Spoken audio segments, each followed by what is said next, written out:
শ্বাস প্রশ্বাস চলছে মৃদু, দিচ্ছে কাঁটা শরীর জুড়ে। হঠাৎ করে কান্নার আওয়াজ, কেমন যেন বিশ্রী সুরে। দমকা হাওয়ায় নিভল বাতি, খুলল ঘরের দরজা।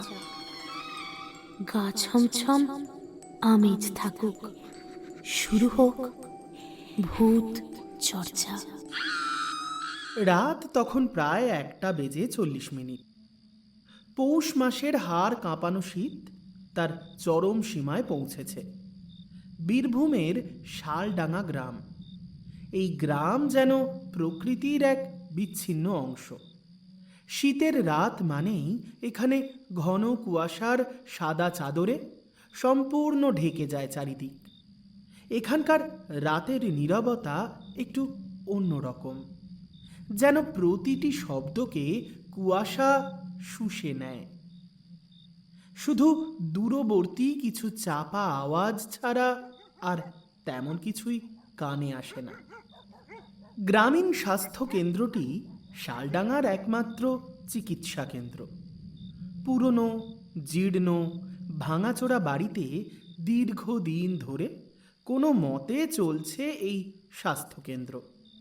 শীতের রাতে আরও বেশি ভুতুড়ে দেখায় এই বিল্ডিংটাকে।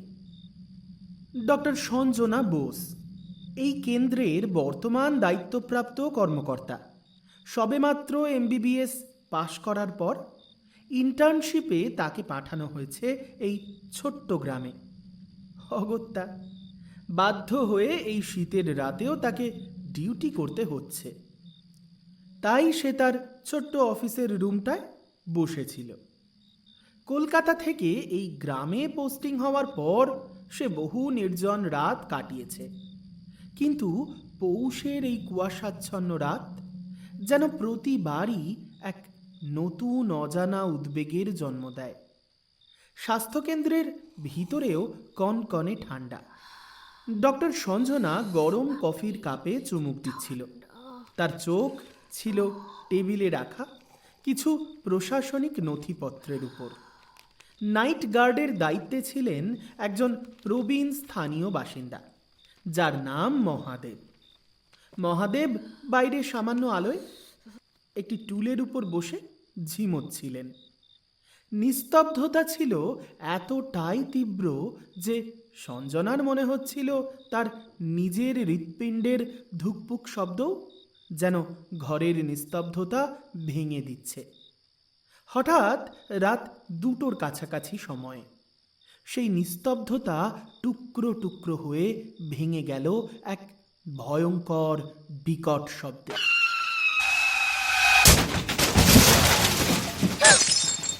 একটা প্রচণ্ড জোর অ্যাক্সিডেন্ট, কাঁচ ভাঙার তীব্র আওয়াজ এলো। শব্দটা স্বাস্থ্যকেন্দ্রের ডান দিক থেকে এসেছিল, যেখানে গ্রামের মূল সড়কটি বেঁকে গিয়ে জঙ্গলের দিকে চলে গেছে। ধাক্কাটা এতটাই তীব্র ছিল যে সঞ্জনার হাতে থাকা কফির কাপ ভয় পেয়ে ছেড়ে দিয়েছিল সে কোনো মতে, আর তাই ছিটকে পড়ে মেঝেতে চুরমার হয়ে ভেঙে গেল। কাঁচের টুকরোগুলো চারিপাশে ছড়িয়ে পড়ল। ডক্টর সঞ্জনা বোস দ্রুত চেয়ার ছেড়ে উঠে দাঁড়ালো। তার প্রথম চিন্তা, এটা নিশ্চয়ই কোনো একটা বড় দুর্ঘটনা। কুয়াশার রাতে এমন হওয়াটা অস্বাভাবিকও নয়। সে দ্রুত ল্যাব কোটটা গায়ে চাপিয়ে নিল, যদিও তার হাত পা অজানা কোনো এক ভয়ে কাঁপছিল। বাইরে মহাদেবের অস্থির হাঁকডাক শোনা গেল। কোথায় যে কি হলো এই শীতের রাতে, একটু গিয়ে দেখি তো কার আবার। সঞ্জনা দরজা খুলে দ্রুত বাইরে বেরিয়ে এলো। মহাদেব ততক্ষণে তার পুরনো বড় টর্চটা নিয়ে রাস্তার দিকে এগিয়েছেন। তীব্র কুয়াশার কারণে তাদের দেখতে অসুবিধে হচ্ছিল। সর্বনাশ হলো, এই ঘন কুয়াশায় কিছুই তো দেখা যায় না। তারা দুজন সাবধানে শব্দের উৎস খুঁজতে লাগলো। ঘন কুয়াশার পুরু স্তর ভেদ করে টর্চের আলো খুব সামান্যই এগোতে পারছিল। অবশেষে স্বাস্থ্যকেন্দ্র থেকে প্রায় ওই 50 গজ দূরে কুয়াশার আবরণ কিছুটা সরে যেতে দৃশ্যটা চোখে পড়ল। তাদের সামনে রাস্তার পাশে একটা বিশাল বটগাছের গুঁড়ির সঙ্গে সজোরে ধাক্কা খেয়ে দুমড়ে মুচড়ে পড়ে আছে একটা পুরনো জং ধরা সববাহী ভ্যান। ভ্যানটার সামনের অংশ প্রায় সম্পূর্ণ থেঁতলে গেছে। ইঞ্জিনের জায়গা থেকে ধোঁয়া বের হচ্ছে। পেট্রোলের উগ্র গন্ধ তীব্র শীতের বাতাসেও ছড়িয়ে পড়ছে চারিদিকে। হেডলাইট দুটো তখনও জ্বলছিল, কিন্তু তার আলো কুয়াশায় ঢাকা পড়ে এক অশুভ হলদেটে আভা তৈরি করছিল। সঞ্জনা আর মহাদেব ধীর পায়ে কাছে গেল। দুর্ঘটনাগ্রস্ত ভ্যানটার ড্রাইভিং সিটের দরজা খোলা। ড্রাইভারের আসনে একজন লোক নুইয়ে স্টিয়ারিংয়ের ওপর পড়ে আছে। তার শরীর থেকে গাঢ় লাল রক্ত গড়িয়ে মাটি পর্যন্ত নেমে আসছে। মহাদেব টর্চটাকে একটু উঁচিয়ে ধরে ভ্যানটার পিছনের অংশে তাকালেন। ভ্যানটা যেহেতু সববাহী, তাই পিছনে একটি বড় বক্সের মতো কাঁচের অংশ রয়েছে। ধাক্কার কারণে সেই বক্সের দরজাটা সামান্য ফাঁকা হয়ে গেছে। সেই ফাঁকা স্থান দিয়ে ভিতরের জমাট বাঁধা অন্ধকার ভেদ করে সাদা কাপড় জড়ানো একটা ডেড বডি চোখে পড়ল। ও ডাক্তার দিদি, এর ভেতরে তো একটা লাশ। মহাদেব চাপা স্বরে বললেন। তার চোখে স্পষ্ট আতঙ্ক। হ্যাঁ, সাদা কাপড়ে মোড়ানো একটা দেহ স্ট্রেচারের উপর হেলে আছে। সাদা কাপড়ে কয়েক জায়গায় রক্তের ছোপ। সঞ্জনার হৃদস্পন্দন তীব্র হল। এই নির্জন রাতে কুয়াশায় মোড়া গ্রামে একটা দুর্ঘটনায় মৃত ড্রাইভার, আর তার সঙ্গে আনা আরও একটা মৃতদেহ, যা হয়তো নিয়ে যাওয়া হচ্ছিল স্থানীয় কোনো শ্মশানে, হয়তোবা শেষকৃত্যের উদ্দেশ্যে। ডক্টর সঞ্জনা বোস এগিয়ে গেল, যদিও তার পা ভারী পাথর হয়ে গেছে। সে ভ্যানটার পিছনের দরজার ফাঁক দিয়ে টর্চের আলো ফেলল। ডেড বডিটা প্রায় অচেনা, মুখটা সাদা কাপড়ে ঢাকা, কিন্তু ধাক্কা খাওয়ার কারণে দেহটার মাথার কাছ থেকে থাকা একটা কালো কাপড়ে মোড়া লকেট অথবা তাবিজ গোছের কিছু একটা ছিঁড়ে স্ট্রেচারের ট্রেতে পড়ে রয়েছে। সঞ্জনা বুঝতে পারল এই পরিস্থিতির সঙ্গে মোকাবিলা করা তার একার পক্ষে তো সম্ভব নয়। পুলিশকে খবর দেওয়া প্রয়োজন, পোস্টমর্টেমের ব্যবস্থা করতে হবে। কিন্তু এই ভয়ানক পরিবেশে, এই তীব্র শীতের রাতে, যেখানে প্রতিটি ছায়া যেন এক একটি অশরীরী আত্মা, সেখানে এই দুর্ঘটনার আগমনী বার্তা যেন এক গভীর অশুভ কিছুর ইঙ্গিত দিচ্ছে। এই সববাহী যানের যাত্রা ছিল এক গন্তব্যের দিকে, কিন্তু তার শেষ হয়েছে শালডাঙার নির্জন রাস্তায়। এখন এই মৃতদেহটির দায়ভার কার? এই প্রশ্ন সঞ্জনার মনে ভিড় করল, এবং একই সঙ্গে তাকে ঘিরে ধরল এক গা ছমছমে অনুভূতি। ডাক্তার সঞ্জনা বোস নিজেকে সামলে নিল। এই মুহূর্তে ভয় পেয়ে বসে থাকলে চলবে না, তাকে পেশাদারি দায়িত্ব পালন করতে হবে। মহাদেবদা, আর তো দেরি করা যাবে না। মৃতদেহটির দিকে তাকিয়ে খানিকটা উদ্বেগ নিয়ে তারপর বলল, দেখুন দেখুন, ড্রাইভারের কি অবস্থা। তারপর ওই লাশটাকে তো সাবধানে নামাতে হবে। কুয়াশা বাড়ছে, পুলিশ আসতে কতক্ষণ লাগবে কে জানে। মহাদেব টর্চ হাতে সতর্কতার সঙ্গে থেঁতলে যাওয়া সববাহী ভ্যানটার দিকে এগিয়ে গেলেন। ও ডাক্তার দিদি, এ যে ড্রাইভারের মাথা পুরো থেঁতলে গেছে, মনে হচ্ছে স্পট ডেড। স্টিয়ারিং এর সাথে এমন ভাবে চেপে গেছে যে বার করা মুশকিল। এ আমাদের কম্য নয় কো, পুলিশের কাজ। আমরা করে ফেললে আবার মুশকিলে পড়ব, পুলিশ এলে তখন হাজার বায়নাক্কা। সঞ্জনা মাথা নেড়ে সায় দিল। ঠিক আছে, আগে ওই পেছনের লাশটা দেখুন তো, কোনো পরিচয়পত্র পাওয়া যায় কি না। ওরা দুজন মিলে ভ্যানের পিছনের দরজার লকটা বেশ গায়ের জোর প্রয়োগ করে খুলল। জং ধরা লোহার দরজাটা ক্যাঁচ কোঁচ শব্দে খুলে গেল, যা চারপাশের রাতের নিস্তব্ধতায় ভয়ঙ্কর শোনাচ্ছিল। ভেতরে তীব্র ধাতব গন্ধের সঙ্গে মিশে আছে এক অচেনা দুর্গন্ধ। সাদা কাপড়ে মোড়া লাশটা স্ট্রেচারের উপর পড়েছিল। সঞ্জনা দ্রুত হাতে লাশের শরীর পরীক্ষা করল। আরে বডিটাকে অক্ষত রাখতে হবে। আঘাতের চিহ্ন যদিও মুখে আছে, মনে হচ্ছে অ্যাক্সিডেন্টের আগেই মৃত্যু হয়েছে। এটা হয়তো পোস্টমর্টমের জন্যই যাচ্ছিল। এদিক সেদিক দেখে খানিকটা দ্বিধা নিয়ে মহাদেব বললেন, পোস্টমর্টমের জন্য হলে কাগজ থাকার কথা। এখানে তো কোনো কাগজ দেখছি না ডাক্তার দিদি, শুধু একখান পুরনো ব্যাগ আর আর এই যে দেখি একখান ফোনও রয়েছে। মহাদেব লাশটির কোলের কাছ থেকে পুরনো সামান্য ভাঙা স্মার্টফোনটা কুড়িয়ে নিল।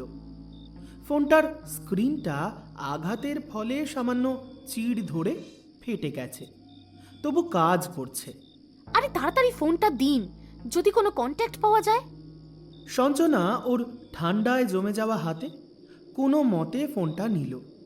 ফোনটা লক করা নেই। সে ফোন বুক এবং মেসেজ চেক করতে শুরু করলো।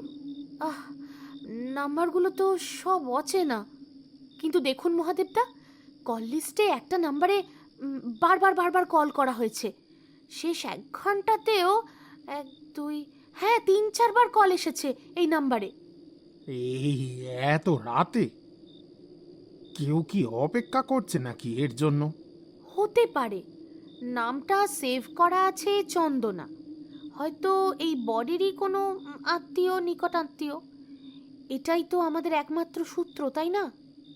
সঞ্জনা চটপট নিজের ফোনটা পকেট থেকে বের করলো। আমি এই নাম্বারে কল করছি মহাদেবদা, আপনি একটু সতর্ক থাকুন। এই রাতের বেলা অচেনা লোকের সাথে কথা বলাটা আসলে। সঞ্জনা ফোনের স্পিকার অন করে চন্দনা নামে যে নাম্বারটা সেভ করা ছিল সেই নাম্বারে কল করলো। তীব্র শীতের রাতে কুয়াশার মধ্যে ফোনের ডায়াল টোনটা বাজতে লাগলো। বেশ কয়েকবার রিং হওয়ার পর ওপাশ থেকে একজন ভদ্র মহিলার কাঁপা, অত্যন্ত রুক্ষ এবং ভীত স্বর ভেসে এলো। কে?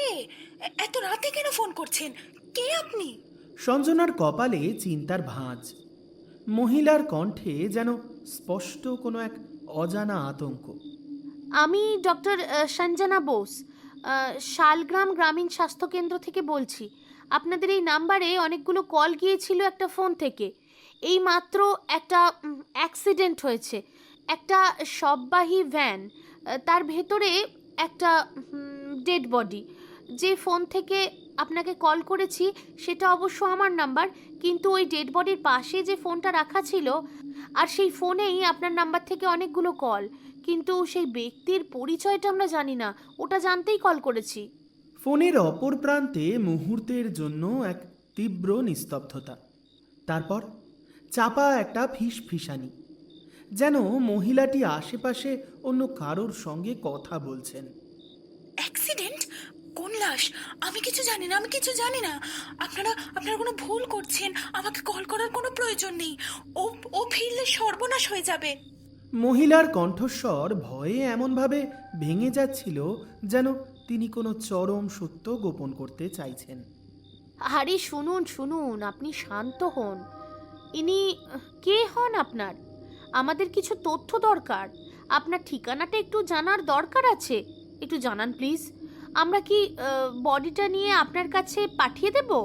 আসলে আইনগত কারণে কোনো যোগাযোগ নেই, নেই কোনো পরিচয় নেই, শুধু একটা ঠিকানা আমি বলে দিচ্ছি। কিন্তু কিন্তু আর কথা বলবেন না। ওই লাশ সূর্য ওঠার আগে যে ঠিকানাটা বলছি সেখানে পৌঁছে দিন। ওকে যেন সূর্য ওঠার পর আর কেউ দেখতে না পায়। ভদ্রমহিলা তড়ি ঘড়ি একটি প্রত্যন্ত এলাকার ঠিকানা বলে গেলেন। শালডাঙ্গা থেকে প্রায় 40 কিলোমিটার দূরে জনমানবহীন একটা গ্রামের রাস্তা। ঠিকানাটা বলার পরই কোনো কিছু বোঝার আগেই ফোনটা কেটে গেল। তারপর অবশ্য সঞ্জনা আরও কয়েকবার চেষ্টা করেও ফোন নাম্বারে আর ফোন লাগেনি। সঞ্জনা এবার অবাক হয়ে ফোনটা নামিয়ে আবার প্যান্টের পকেটে ভরে রাখল। মহাদেবদা, ব্যাপারটা কেমন যেন অস্বাভাবিক। মহিলা কোনোভাবেই পরিচয় দিতে চাইল না, শুধু একটা ঠিকানা দিল আর বারবার বলল ওকে ফিরিয়ে দেবেন না। এসব রাক্ষসে কাণ্ড ডাক্তার দিদি। এই লাশ তো মোটে সাধারণ লাশ মনে হচ্ছে নেকো। অ্যাক্সিডেন্ট হওয়া সত্ত্বেও দেখো, ড্রাইভারের দেহ ছিন্ন ভিন্ন, আর এই লাশটা তো প্রায় অক্ষত। আর মহিলাটা যে বলল সূর্য ওঠার আগে গ্রামের লোকেরা বলে রাত পিড়েতে কিছু অভিশাপগ্রস্ত আত্মা বা ওই মৃতদেহ নিয়ে আসা হয়, যা দিনের আলো সহ্য করতে পারে না কো। সঞ্জনা যদিও কুসংস্কারে বিশ্বাস করে না, কিন্তু এই তীব্র শীতের রাতে কুয়াশার মধ্যে এক অচেনা লাশের এই রহস্যময় ঠিকানা এবং মহিলার আতঙ্কিত কণ্ঠস্বর, সব মিলিয়ে কেমন যেন একটা গভীর উদ্বেগ সৃষ্টি হচ্ছে। পুলিশ তো আসতে দেরি করবে, কুয়াশার জন্য রাস্তাও বন্ধ। এদিকে এই লাশটা বেশি সময় এখানে রাখা তো নিরাপদ নয়। মহাদেবদা, আপনি দ্রুত আমাদের নিজস্ব যে সববাহী গাড়িটা রয়েছে সেটা নিয়ে ওই ঠিকানাটায় বেরিয়ে পড়ুন। আমরা এই লাশটা ওই ঠিকানায় পাঠিয়ে দেব। হয়তো ওই ভদ্রমহিলা এটাই বলতে চাইছিলেন। আর এই ড্রাইভারের লাশও তো সরাতে হবে, কিন্তু সে তো পুলিশ আসার আগে কোনোভাবেই সম্ভব নয়। সঞ্জনা আকাশের দিকে তাকালো। এখনো অনেক রাত বাকি, কিন্তু এই দীর্ঘ রাতটা যেন আরও দীর্ঘ হতে শুরু করেছে। আর সেই সব বাহী ভ্যান, যার যাত্রা শেষ হয়েছিল, এখন আবার যেন এক নতুন অভিশাপগ্রস্ত যাত্রার সূচনা করল। প্রথমটায় সঞ্জনার নির্দেশে মহাদেব কোনোভাবেই রাজি হচ্ছিলেন না। পৌষের এই মধ্যরাতে গ্রামের পরিচিত রাস্তার বাইরে এক অচেনা রহস্যময় ঠিকানায় একটি অভিশাপগ্রস্ত সব নিয়ে যাওয়া মহাদেবের মতো কুসংস্কারে বিশ্বাসী মানুষের জন্য তা ছিল প্রায় অসম্ভব। কিন্তু ওই সঞ্জনা দিদি ডাক্তার, তাই তার যুক্তির কাছে শেষ পর্যন্ত হার মানতেই হলো মহাদেব দাদাকে। দ্বিতীয় কোনো সববাহী যানের চালক এই পরিস্থিতিতে এত সহজে রাজি হবেন না। আর পুলিশ আসা পর্যন্ত অপেক্ষা করলে মহিলাটির বলে দেওয়া সূর্য ওঠার আগে পৌঁছতে হবে, সে শর্তও তো পূরণ হবে না। ডাক্তার দিদি, এই যাত্রায় ফিরবো কিনা তো জানি নেকো। এই লাশ তো সাধারণ কোনো লাশ নয়, এর চোখে মুখে শুধুই অভিশাপ দেখতেছি। মহাদেব খানিক ভয় পেয়ে কাঁপা গলায় বললেন। সঞ্জনা দ্রুত স্বাস্থ্যকেন্দ্রের পুরনো যে জিপ গাড়িটি বের করে আনার জন্য নির্দেশ দিল। আসলে এটা কোনো সববাহী ভ্যান নয়, কেবল জরুরি প্রয়োজনে লাশ বহন অথবা অতিরিক্ত অসুস্থ মানুষজনদের বহন করার কাজেই ব্যবহৃত হতো। মহাদেবদা, আমি জানি আপনার ভয় করছে, কিন্তু আপনি তো এই গ্রামের সবচেয়ে সাহসী মানুষ। শুধু এই ঠিকানা পর্যন্ত আপনি পৌঁছে দিন, ফোনটা চালু রাখবেন। রাত তখন প্রায় 3টে। কুয়াশা আরও ঘন, যেন স্বাস্থ্যকেন্দ্রটাকে পুরোপুরি গিলে ফেলতে চাইছে। মহাদেব মনের অজান্তে মা কঙ্কালীর পায়ে ছোঁয়ানো যে সিঁদুর নিজের কপালে এঁকে রেখেছিল, তা কোনোভাবে নিজের হাতের ছোঁয়ায় মুছে ফেলল ঘাম মুছতে গিয়ে। এই কনকনে হাড় কাঁপানো ঠান্ডায় যেন ঘামের বিন্দু জমছে মহাদেবের কপালে। সববাহী জিপের ড্রাইভিং সিটে বসল মহাদেব। লাশের সাদা কাপড়ে মোড়া দেহটা পিছনের সিটে শুইয়ে রাখা হয়েছে। এই দেহটির গলায় সেই কালো লকেটটি আর নেই, যা হয়তো কোনোভাবে দুমড়ে মুচড়ে যাওয়া দুর্ঘটনার কবলে পড়া পুরনো সববাহী গাড়িটার মধ্যেই রয়ে গেছে। তা অবশ্য কেউ খেয়াল করেনি। ইঞ্জিন স্টার্ট হতেই জিপের হেডলাইট সামনের কুয়াশার দেওয়াল ভেদ করার ব্যর্থ চেষ্টা করল। মহাদেব মনে মনে ইষ্ট দেবতার নাম জপ করতে করতে যাত্রা শুরু করলেন। স্বাস্থ্যকেন্দ্র থেকে গ্রামের পরিচিত পথ পেরোনোর পর যখন জনমানবহীন কাঁচা রাস্তায় প্রবেশ করলেন, তখনই প্রথম অস্বাভাবিকতা অনুভব করলেন তিনি। জিপটির ইঞ্জিন একটা অদ্ভুত শব্দ করতে শুরু করলো, যেন ভারী হয়ে আসছে, যেন প্রবল কোনো শক্তি তাকে আটকে দিতে চাইছে। মহাদেব গিয়ার বদলাতে গিয়ে টের পেলেন তার পা দুটি অবশ হয়ে আসছে। তিনি লুকিং গ্লাসে কুয়াশা ছাড়া আর কিছুই দেখতে পেলেন না, কিন্তু স্পষ্ট শুনতে পেলেন পিছনের সিট থেকে একটা চাপা খসখস শব্দ আসছে, যেন কেউ তার স্থান পরিবর্তন করতে চাইছে অথবা কাপড়ের উপর ঘষা খাচ্ছে। মহাদেবের হৃৎপিণ্ড ধক ধক করতে শুরু করল। গাড়ির গতি বাড়ালেন তিনি। শব্দের তীব্রতা বাড়ার সঙ্গে সঙ্গে মহাদেবের মনে হলো এই শব্দ আসছে কেবল কাপড়ের ঘষা থেকে নয়, যেন সাদা চাদরের ভিতরে মৃতদেহটা নিঃশব্দে শ্বাস নিচ্ছে। তিনি দ্রুত গাড়ি থামিয়ে নেমে পড়লেন। শীতের বাতাস নয়, এক বরফ শীতল অনুভূতি তার শরীরকে যেন জড়িয়ে ধরল। দরজা খুলে পিছনে উঁকি দিলেন। টর্চের আলোয় দেখা গেল লাশটা আগের মতোই স্থির হয়ে শুয়ে আছে, শুধু সাদা কাপড়ের উপর একটা নতুন কালো দাগ দেখা যাচ্ছে। আর সেই সঙ্গে মহাদেবের চোখ গেল স্ট্রেচারের উপর রাখা সেই ভাঙা মোবাইল ফোনটার দিকে। ফোনটা যেন এখনো কাঁপছে, যেন বারবার কেউ তার নাম্বার ডায়াল করার চেষ্টা করছে। ঠিক তখনই জিপের বাইরে গাড়ির হেডলাইটের ঠিক সামনে কুয়াশার ভিতর থেকে একটা তীব্র ফিসফিসানি ভেসে এলো। কোথায় ফিরিয়ে দিচ্ছিস? এই পথ তো আমার ফেরার পথ নয়। মহাদেব আতঙ্কে লাফিয়ে উঠে ড্রাইভিং সিটে ফিরে গেলেন। মহাদেব দ্রুত ইঞ্জিন চালু করলেন, কিন্তু এবার আরও ভয়ঙ্কর ঘটনা ঘটল। খেয়াল করলেন তার জিপের স্পিডোমিটারের কাঁটা উল্টো দিকে ঘুরছে। গাড়ি সামনের দিকে এগোচ্ছে, কিন্তু কাঁটা দেখাচ্ছে গতি কমছে না, যেন সময় পিছনের দিকে যাচ্ছে। হঠাৎ হেডলাইটের আলোয় সামনের রাস্তার মাঝখানে একটা কালো চাদর পরা আবছা মূর্তি দেখতে পেলেন।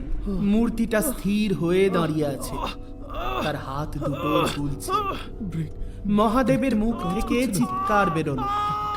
বাঁচার জন্য ব্রেক চাপলেন, কিন্তু ব্রেক কাজ করছে না। জিপটা নিয়ন্ত্রণ হারিয়ে তীব্র গতিতে এগিয়ে যাচ্ছে সামনের দিকে। মহাদেব দ্রুত স্টিয়ারিং ঘোরালেন। জিপটা মূল রাস্তা থেকে ছিটকে গিয়ে পার্শ্ববর্তী একটা গভীর গর্তের দিকে এগোতে লাগলো। তারপর এক প্রচন্ড ধাক্কায় তা গিয়ে থামলো একটা শ্মশান ঘাটের বট গাছের ঠিক নিচে। মহাদেব জ্ঞান হারাননি, কিন্তু সারা শরীর তীব্র ব্যথায় ভেঙে পড়েছে। তার নিঃশ্বাস দ্রুত চলছে। তিনি বাইরে বেরিয়ে হাঁপাতে লাগলেন। চারিদিকে শুধু কুয়াশা আর শ্মশানের পোড়া কাঠের গন্ধ। তারপর জিপের পিছনে যেখানে মৃতদেহটা রাখা রয়েছে, সেই দরজাটা আস্তে আস্তে চিঁ শব্দে খুলে গেল। মহাদেব ভয়ে পিছন ঘুরে তাকালেন। লাশের গায়ে সাদা কাপড়টা নেই। দেহটা এখন নগ্ন, কেবলমাত্র একটা পুরনো নোংরা শাড়ি দিয়ে জড়ানো। দেহটা দরজার ধারে উঠে বসেছে, মাথা নিচু। মহাদেবের গলার স্বর আটকে গেল। কাঁপা কাঁপা কণ্ঠে তিনি কেবলমাত্র বলে উঠতে পারলেন, কে কে কে কে কে তুই? কেন কেন এমন করতেছিস? হ্যাঁ, কে তুই? লাশটা ধীরে ধীরে মাথা তুলল। মহাদেবের রক্ত হিম হয়ে গেল। লাশের মুখটা ভয়াবহভাবে থ্যাঁতলানো, কিন্তু তার চেয়েও ভয়ঙ্কর তার চোখ। চোখ নেই, কেবল দুটো পচা গভীর গর্ত, যেন ঘন কালো ধোঁয়া ধীরে ধীরে বের হচ্ছে। আর সেই পচা মুখে বিকৃত চরম ভয়ানক হাসি।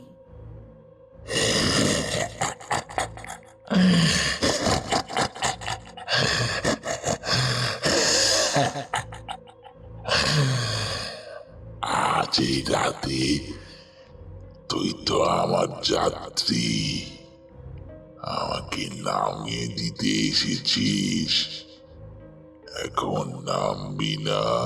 হ্যাঁ, লাশটি স্ট্রেচার থেকে মাটিতে পা রাখল। তার পচা পা দুটো শ্মশানের মাটির উপর সিক্ত কালো ছাপ পড়ল। মহাদেব আতঙ্কে পিছিয়ে গেলেন। জিপে ফিরে দরজা বন্ধ করে দিতে চাইলেন, কিন্তু মৃতদেহটি দ্রুত হাঁটার ভঙ্গিতে তার দিকে এগিয়ে আসছে। তোর শরীর আমাকে ফিরতে সাহায্য করবে। তুই পড়ে থাকবি লাশ হয়ে, আর তোর শরীর নিয়ে আমি ফিরব আমার গন্তব্যে। এখন আর পালানোর রাস্তা নেই।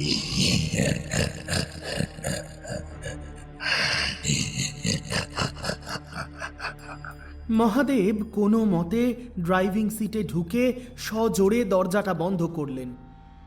ইঞ্জিন চালু করার ব্যর্থ চেষ্টা করলেন। গাড়ি স্টার্ট হচ্ছে না। বাইরে তখন হালকা বজ্রপাতের মতো আলো। এক মুহূর্তের তীব্র ঝলকানিতে মহাদেব উইন্ডো শিল্ডের ওপর কিছু একটা দেখলেন। কালো চাদর পরা সেই মূর্তিটা এখন গাড়ির কাঁচের উপর উল্টো হয়ে ঝুলে আছে। তার চোখ দুটো লাল, মুখটা ছায়ার মতো তাকিয়ে রয়েছে তার দিকে। কালো মূর্তি কাঁচে ঠোঁট রেখে ফিস ফিস করে বলছে, তোর এই দেহটা এখন থেকে আমার।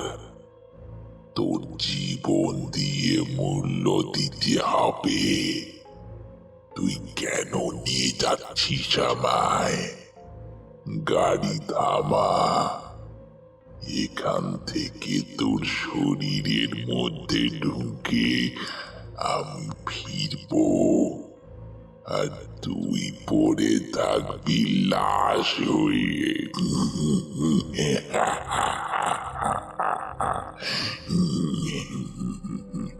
মহাদেবের আতঙ্ক তখন চরমে। তিনি তার জীবনের শেষ মুহূর্ত গণনা করছেন। ঠিক সেই সময় মৃতদেহ থেকে একটা তীব্র ধাতব শব্দ। মহাদেব যখন আতঙ্কিত চোখে সামনে তাকিয়ে আছেন, তখন তার কাঁধের পাশে সামনের সিটে একটা ঠান্ডা পচা হাত ধীরে ধীরে মহাদেবের হাতের উপর এসে পড়ল। মহাদেব স্থির হয়ে গেলেন। তার নিঃশ্বাস বন্ধ হয়ে এলো। পাশে তাকিয়ে দেখলেন সেই লাশটা এখন তার পাশে বসে। তার পচা চোখ দুটো তাকিয়ে আছে সরাসরি মহাদেবের মুখের দিকে, আর লাশটির মুখে সেই বিকৃত বিজয়ের হাসি লেগে রয়েছে। ঠিক সেই মুহূর্তে জিপটা নিজে থেকেই স্টার্ট হয়ে গেল। ইঞ্জিন যেন গর্জন করে উঠল। অন্ধকার, কুয়াশা আর বজ্রপাতের মধ্যে সববাহী জিপটি ছুটে চলল। এবার মহাদেবের হাতে আর স্টিয়ারিং নেই। যেন কোনো অজানা অভিশাপগ্রস্ত গন্তব্যের পথে চলেছে জিপটা। মহাদেব জানেন তিনি আর চালক নন, তিনি এখন সেই লাশের নতুন যাত্রী। সববাহী জিপটি এখন পাগলের মতো ছুটে চলেছে। গাড়ির গতি বাড়ছে, স্পিডোমিটারের কাঁটা তীব্রভাবে কাঁপছে, কিন্তু মহাদেবের হাতে কোনো নিয়ন্ত্রণ নেই। স্টিয়ারিং হুইল ধরে বসে আছেন তিনি। তার হাত দুটো বরফের মতো ঠান্ডা, অসাড়। তার পাশেই বসে আছে সেই অভিশাপগ্রস্ত সব দেহ। আসলে মহাদেবের ভিতরে যেন এখন দুটো সত্তা, একটি তার নিজের আতঙ্কিত আত্মা, অন্যটি সেই লাশের অশুভ শক্তি যা ধীরে ধীরে তার চেতনাকে গ্রাস করেছে। চারপাশে কুয়াশা যেন আরো বাড়ছে, যেন অদৃশ্য প্রেতাত্মারা গাড়ির চারপাশে ভিড় করে উল্লাস করছে। জিপের হেডলাইটগুলো বারবার মিটমিট করে জ্বলছে, নিভছে, আর ইঞ্জিন থেকে যে আওয়াজ ভেসে আসছে তা আসলে কেবল ধাতব শব্দ নয়, যেন কোনো এক চাপা আর্তনাদ। মহাদেবের শরীর থেকে একটা কণ্ঠস্বর ভেসে আসছে, যা আসলে লাশের কণ্ঠ। এটা মহাদেবের মুখ ব্যবহার করছে এখন, কিন্তু স্বরটা অস্বাভাবিক, গভীর, গমগমে, শীতল। এত ভয় কেন মহাদেব? এই রাস্তা তো আমারই গন্তব্য ছিল। তোকে যে ফিরিয়ে নিয়ে আসার কথা ছিল আমার কাছে, তুই নিজেই তো নিয়ে এলি। তোর লোভ, তোর ভয় সব আমাকে ডেকে এনেছে। মহাদেবের আত্মা তখন শ্বাসরুদ্ধকর যন্ত্রণায় ছটফট করছে। তিনি চিৎকার করতে চাইলেন, কিন্তু তার স্বর বের হলো না। কেবল তার চোখ দুটো রক্তবর্ণ ধারণ করল, আর মুখের পেশিগুলো আতঙ্কে শক্ত হয়ে গেল। না না না না না, আমি আমি তোকে ফেরাতে চাইনি কো। তুই তুই তুই কে? আমার আমার শরীর খান ছেড়ে দে দেখি। আমি ডাক্তার দিদিকে কথা দিয়ে এসেছি, আমাকে ফিরে যেতে হবে। আমাকে ছেড়ে দে, ছেড়ে দে, ছেড়ে দে আমায়। মৃতদেহটি তখন মহাদেবের হাতে রাখা তার ঠান্ডা শক্ত হাতটাকে আরো চেপে ধরল। সেই স্পর্শে মহাদেবের শরীরে বিদ্যুৎ প্রবাহের মতো যন্ত্রণা শুরু হলো। সঞ্জনা, সেই শুধু একটা উপলক্ষ। আমি তো সেই অভিশাপ যা ফিরিয়ে আনতে চেয়েছিল চন্দনা। এই দেহটা আমার নয়, এটা কালো জাদুর শিকার।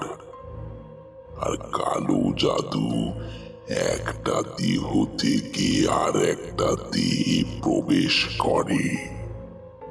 তোর জীবন, তোর শ্বাস, আজ থেকে সবই আমার।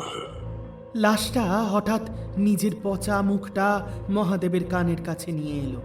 তার চোখের গর্ত থেকে আসা ধোঁয়া মহাদেবের মস্তিষ্কের ভিতর প্রবেশ করছে বলে মনে হলো। শোন, আমার নাম ছিল বিমল। আমি ছিলাম সেই সববাহী গাড়ির চালক, যে গাড়িটা তোদের স্বাস্থ্য কেন্দ্রের সামনে অ্যাক্সিডেন্ট করেছিল। আমি সেই অভিশাপকে এক রাতে বহন করেছিলাম, আর সেই রাতে আমার গাড়িতেও ছিল এমন এক অভিশাপগ্রস্ত যাত্রী। চন্দনার কাছে ফেরার কথা ছিল আমারও, কিন্তু আমার আর ফেরা হলো না। আমার গাড়িতে থাকা সেই মৃতদেহ আমার শরীরে ঢুকে পড়ল। তুই আমার শেষ যাত্রার সঙ্গী। তোর দেহেই আমার মুক্তি। মহাদেবের চোখের সামনে তখন দুটো দৃশ্য মিশে যাচ্ছিল। একদিকে কুয়াশাচ্ছন্ন রাস্তা, অন্যদিকে মৃতদেহের সেই রক্তমাখা মুখ। মহাদেবের শরীর এখন পুরোপুরি বশ মেনেছে, কেবল তার চোখের কোণে দুটি অশ্রুবিন্দু জমাট বেঁধেছে। বাইরে তখন বাতাসের তীব্র গতি, যেন জীবটাকে কোনো এক অদৃশ্য শক্তি টেনে নিয়ে যাচ্ছে। মহাদেব কোনো মতে তার অসার হাত দিয়ে গিয়ার পাল্টানোর চেষ্টা করছেন। না, আমাকে আমাকে থামলে হবে নেকো, হবে নেকো। থামবি না, তোর গন্তব্য এখনো বাকি। দেখ দেখ মহাদেব, সামনেই তোর শেষ রাস্তা। মহাদেব সামনের দিকে তাকিয়ে ভয়ে জমে গেলেন। কুয়াশার পর্দা সামান্য সরে যেতেই তিনি দেখলেন রাস্তাটা শেষ। সামনে একটি গভীর নদীর পার, কোনো গ্রাম নয়, নদীর একটা গভীর খাদ, যার শেষ কোথায় তা দেখা যাচ্ছে না। জিপটা তখন নিয়ন্ত্রণহীনভাবে ছুটছে। স্পিডোমিটারের কাঁটা 120 ছুঁয়েছে। মহাদেব ব্রেক চাপলেন, কিন্তু তার পা শুধু বাতাসের উপর চেপে ধরল। কোনো নিয়ন্ত্রণ নেই। মৃতদেহটি আনন্দে হাসতে শুরু করলো। সেই হাসি ছিল পচা, বিকৃত, বিজয়ীর হাসি। তোর দেহ আমি পেয়েছি মহাদেব। এখন তুই আমার মতোই অভিশাপের নতুন বাহক। জিপটা এখন খাদের একদম কিনারে। ঠিক সেই মুহূর্তে মহাদেব তার জীবনের শেষ শক্তি দিয়ে স্টিয়ারিং হুইল ধরে উল্টো দিকে ঘোরানোর চেষ্টা করলেন, কিন্তু পারলেন না। গাড়ি নিচে পড়ার আগে মহাদেব তার শেষবারের মতো পিছনে ফিরে তাকালেন। লাশটা এখন উঠে দাঁড়িয়েছে। তার চোখ দুটো আগুনের মতো জ্বলছে, মুখে সেই বিকৃত ভয়ঙ্কর হাসি। এক প্রচণ্ড কান ফাটানো শব্দে জিপটা গভীর নদীর খাদে পড়ে গেল।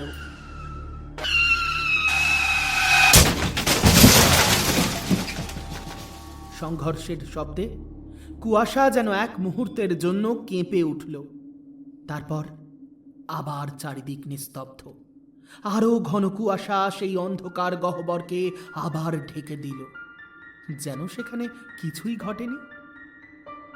মহাদেবের দেহ আর তার ভেতরের অভিশপ্ত মৃতদেহ দুটোই তখন সেই নদীর গভীর খাদে নিমজ্জিত। পরের দিন সকালে যখন স্থানীয়রা এসে দেখল, জিপটি পুরোপুরি দুমড়ে মুচড়ে গেছে। ভিতরে একটাই পোড়া দেহ, মুখটা এতটাই বিকৃত যে সেটা চেনার উপায় নেই। কিন্তু তার চোখে ছিল এক ভয়াবহ শেষ মুহূর্তের আতঙ্ক। তার ঠোঁটে এক বিকৃত হাসি, ঠিক যেন সে নিজেই তার শেষ যাত্রার সাক্ষী। শালডাঙ্গা গ্রামীণ স্বাস্থ্যকেন্দ্রে সেই রাতে যে লাশটি নিয়ে মহাদেব রওনা দিয়েছিলেন, তা তখনও মর্গে অক্ষত অবস্থায় পড়ে আছে। মৃতদেহটি যেন এখনও তার নতুন যাত্রীর অপেক্ষায়। বেওয়ারিশ লাশ গল্পটি আজ এ পর্যন্ত। এই গল্পের লেখক আমি, আপনাদের বন্ধু প্রীতম। গল্প পাঠেও ছিলাম আমি, প্রীতম। অন্যান্য চরিত্রে আমার সঙ্গে অন্তরা, জিনিয়া এবং মিনহাজুল ছিল বিভিন্ন ভূমিকায়। যদি গল্পটা ভালো লেগে থাকে তাহলে চটপট একটা লাইক আর কমেন্ট করে জানাতে ভুলবেন না সে কথা।